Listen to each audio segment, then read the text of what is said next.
नमस्कार, जय हिंद दोस्तों। चलिए जानते हैं मध्य प्रदेश की हर जिले हर क्षेत्र की 50 फटाफट बड़ी खबरों को सिर्फ 10 मिनट में। लेकिन उससे पहले आप यह वीडियो किस जगह से देख रहे हैं हमें कमेंट में जरूर बताइए। उज्जैन जिले से एक बेहद दुखद और बड़ी खबर सामने आई है। झलारिया गांव में एक 3 वर्षीय मासूम बच्चा 70 फीट गहरे बोरवेल में गिर गया है। राष्ट्रीय आपदा मोचन बल और राज्य आपदा आपातकालीन मोचन बल की कई टीमें मौके पर पहुंचकर बड़े स्तर पर रेस्क्यू ऑपरेशन चला रही है। बच्चे तक ऑक्सीजन पहुंचाई जा रही है और कैमरा डालकर स्थिति पर निरंतर नजर रखी जा रही है। प्रशासन पूरे प्रयास कर रहा है। महिला सशक्तिकरण की दिशा में राज्य सरकार ने एक बहुत बड़ा कदम उठाया है। प्रदेश भर में नारी शक्ति वंदन पखवाड़े का भव्य तरीके से शुभारंभ कर दिया गया है। इसके तहत सभी ग्राम पंचायतों और शहरी निकायों में विशेष ग्राम सभाएं और जागरूकता कार्यक्रम आयोजित किए जाएंगे। इस अभियान का मुख्य उद्देश्य महिलाओं को उनके अधिकारों के प्रति जागरूक करना और उन्हें समाज में नेतृत्व की भूमिका निभाने के लिए पूरी तरह से प्रेरित करना है। मध्य प्रदेश में मौसम में अपना मिजाज पूरी तरह से बदल लिया है और भीषण गर्मी की शुरुआत हो गई है। मौसम विभाग ने स्पष्ट चेतावनी जारी की है कि पश्चिमी विक्षोभ का असर खत्म होने के बाद अब तापमान में 4 से 6 डिग्री सेल्सियस तक की भारी बढ़ोतरी दर्ज की जाएगी। उत्तरी हवाओं के कारण राज्य के अधिकांश जिलों में अब दिन के समय लू और चिलचिलाती धूप का भयंकर प्रकोप देखने को मिलेगा। राज्य में गेहूं की सरकारी खरीद का अभियान पूरे जोरों पर पहुंच गया है। सरकार ने इस वर्ष रिकॉर्ड खरीद का बड़ा लक्ष्य निर्धारित किया है और किसानों को समर्थन मूल्य के ऊपर बोनस देने की भी व्यवस्था की है। मंडियों में किसानों की भारी भीड़ देखी जा रही है और प्रशासन ने खरीद केंद्रों पर छाया पानी और तौल की पारदर्शी व्यवस्था सुनिश्चित करने के लिए सभी जिला कलेक्टरों को सख्त निर्देश दिए हैं। इंदौर शहर में यातायात व्यवस्था को सुगम बनाने और मेट्रो परियोजना के काम में भारी तेजी लाने के लिए प्रशासन ने नई रणनीति तैयार की है। शहर के प्रमुख चौराहों पर चल रहे निर्माण कार्यों के कारण कई मार्ग परिवर्तित किए गए हैं। तो वरिष्ठ पुलिस अधिकारियों ने जनता से अपील की है कि वे वैकल्पिक मार्गों का उपयोग करें। मेट्रो का ट्रायल रन जल्द ही शुरू होने की पूरी संभावना जताई जा रही है।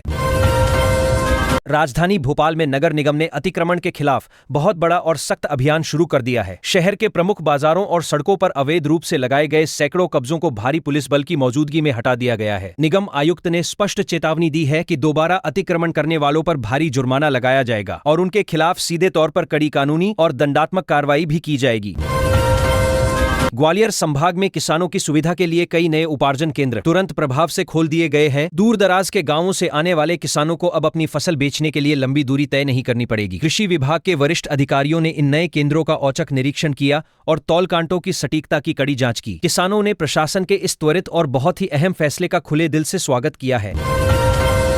जबलपुर हाईकोर्ट ने एक महत्वपूर्ण जनहित याचिका पर सुनवाई करते हुए राज्य सरकार और प्रदूषण नियंत्रण बोर्ड को बेहद कड़े निर्देश जारी किए हैं। अदालत ने नर्मदा नदी में मिल रहे दूषित पानी को रोकने के लिए तत्काल और प्रभावी कदम उठाने को कहा है। मुख्य न्यायाधीश की खंडपीठ ने स्पष्ट किया है कि पर्यावरण संरक्षण के मामले में किसी भी प्रकार की प्रशासनिक लापरवाही या देरी को अब बिल्कुल भी बर्दाश्त नहीं किया जाएगा।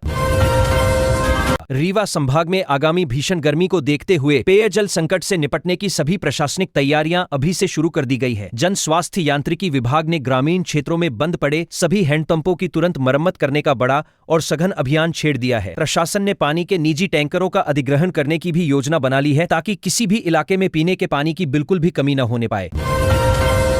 सागर संभाग में मानसून से पहले सड़कों की मरम्मत और गड्ढे भरने का काम युद्ध स्तर पर शुरू हो गया है। लोक निर्माण विभाग ने सभी ठेकेदारों को तय समय सीमा के भीतर काम पूरा करने के बहुत सख्त निर्देश दिए हैं। ग्रामीण इलाकों को मुख्य मार्गों से जोड़ने वाली कई जर्जर सड़कों के डामरीकरण के लिए करोड़ों रुपए का बड़ा बजट तत्काल प्रभाव से जारी कर दिया गया है, जिससे यातायात काफी आसान हो जाएगा। चंबल अंचल में अवैध रेत खनन के खिलाफ पुलिस और वन विभाग की संयुक्त टीम ने बहुत बड़ी कार्रवाई को अंजाम दिया है। माफियाओं के खिलाफ चलाए गए इस गुप्त अभियान में करोड़ों रुपए की भारी मशीनें और दर्जनों बड़े वाहन मौके से जब्त किए गए हैं। इस अचानक हुई छापामार कार्रवाई से खनन माफियाओं में भारी हड़कंप मच गया है। पुलिस महानिरीक्षक ने ऐसे अभियानों को लगातार और आक्रामक तरीके से जारी रखने का सख्त आदेश दिया है।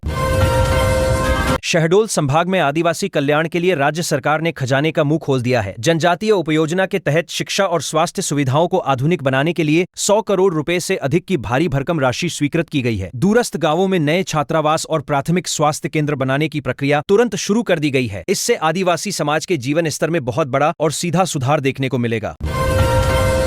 नर्मदापुरम संभाग के किसानों के लिए सिंचाई के मोर्चे पर बहुत अच्छी और राहत भरी खबर है। तवा डैम से नहरों में पानी छोड़ने का नया शेड्यूल जारी कर दिया गया है, जिससे ग्रीष्मकालीन मूंग की फसल को भरपूर पानी मिल सकेगा। कृषि विभाग ने किसानों से अपील की है कि वे जल संसाधन का पूरा सदुपयोग करें। पानी की आपूर्ति सुचारू होने से इस बार मूंग के बम्पर उत्पादन की पूरी संभावना जताई जा रही है।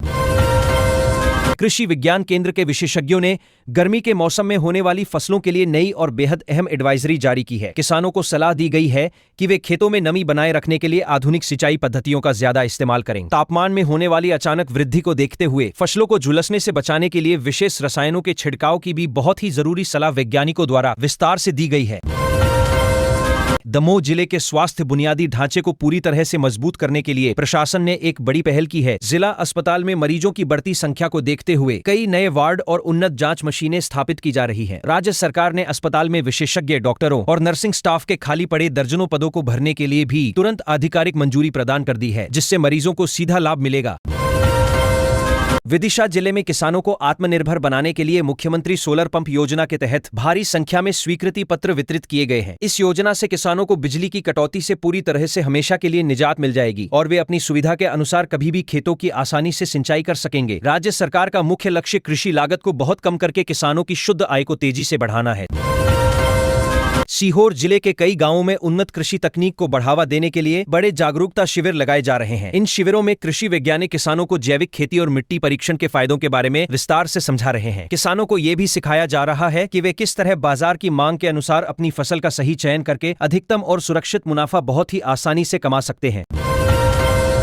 रायसेन जिले के ऐतिहासिक और पर्यटन स्थलों के कायाकल्प के लिए पर्यटन विभाग ने एक नई और बड़ी कार्ययोजना तैयार की है। सांची और भीमबेटका के आसपास पर्यटकों के लिए विश्वस्तरीय सुविधाएं विकसित की जाएंगी। इसके लिए राज्य कैबिनेट से करोड़ों रुपए के बड़े बजट की मंजूरी मिल गई है। इस महत्वाकांक्षी योजना से न केवल पर्यटन को बहुत बढ़ावा मिलेगा, बल्कि स्थानीय युवाओं के लिए रोजगार के सैकड़ों नए और बेहतरीन अवसर भी पैदा होंगे।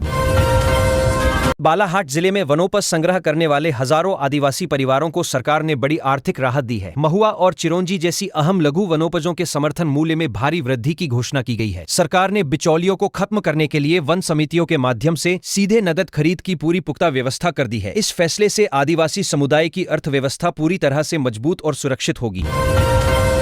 मंडला जिले के दुर्गम पहाड़ी और आदिवासी इलाकों को पक्की सड़कों से जोड़ने की सबसे बड़ी योजना को हरी झंडी मिल गई है। प्रधानमंत्री ग्राम सड़क योजना के तहत दर्जनों नए मार्ग बनाने का काम शुरू कर दिया गया है। इन नई सड़कों के बनने से ग्रामीणों को स्वास्थ्य, शिक्षा और मंडियों तक पहुंचने में बहुत आसानी होगी। प्रशासन ने निर्माण कार्य में गुणवत्ता से किसी भी प्रकार का समझौता न करने के सख्त निर्देश दिए हैं।